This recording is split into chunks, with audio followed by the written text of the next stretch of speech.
Good afternoon, everybody.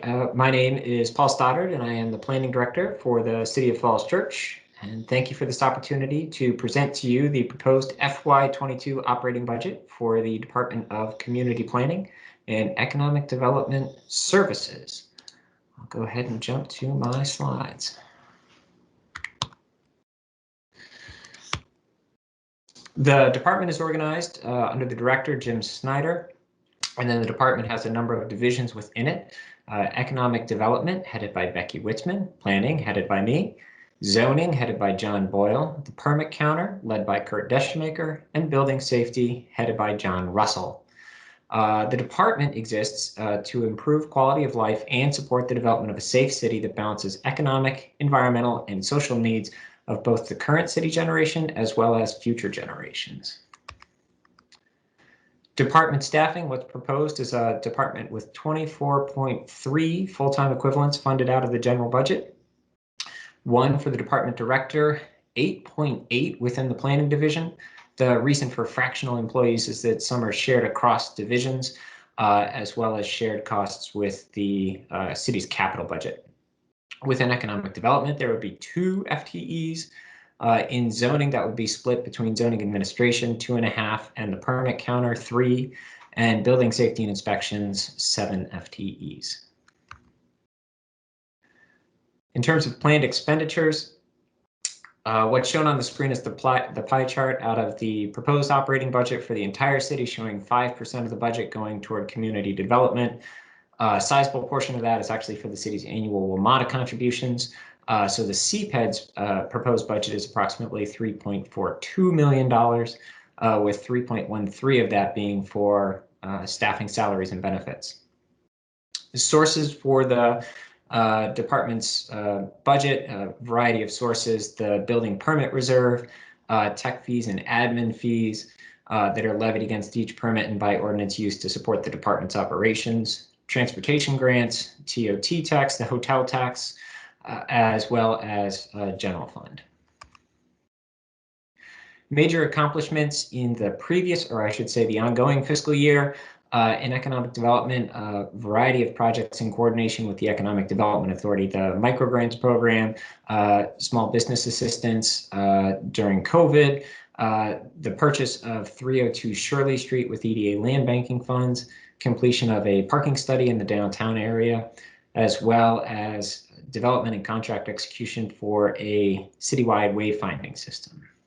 In planning and zoning, project entitlements for West Falls Church, as well as the Broad and Washington Insight proposal, development and unanimous council action on a West End small area plan, as well as updates to the special exception criteria of the city code, development of a public art policy, council action is scheduled for April, and delivery of 5 neighborhood traffic calming and permit parking solutions.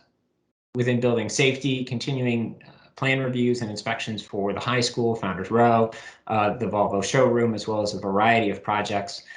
In total, there were 1,676 permits issued in calendar year 2020 and 149 certificates of occupancy issued. Major initiatives planned for the upcoming fiscal year. A lot of activity on the land development front, of course, the West Falls Church site, the approximately 10-acre economic development site, completion and closeout of the new high school, site plan, and hopefully the start of construction on the approved Insight project at Broad and Washington, Founders Row 1, opening that building up, Founders Row 2, as well as the Atlantic One City Center application going through the review and application process. Plan development. Planning to deliver a small area plan for the east end of the city, which includes the Eden Center, completing the EDA wayfinding initiative, and continuing to push solutions for better walkability and bikeability in the city, neighborhood traffic calming, residential parking, as well as 2 park trail crossings projects, W&OD Trail as well as Berman Park.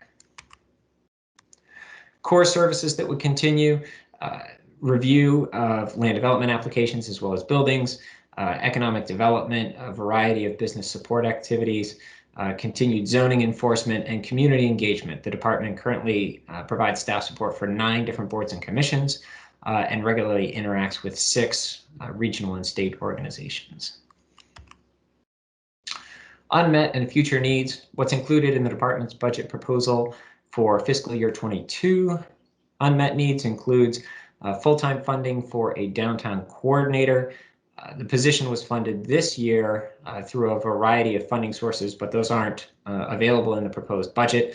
And so we could only carry that forward at a quarter of an FTE.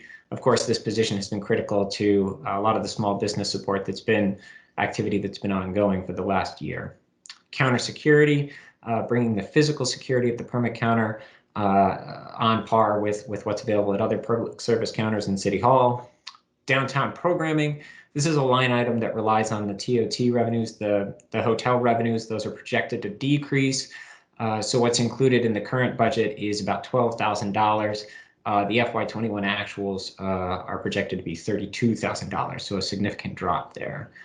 And then a city marketing specialist, someone that could create an economic and tourism marketing presence for the city, which is similar to what's available in other communities.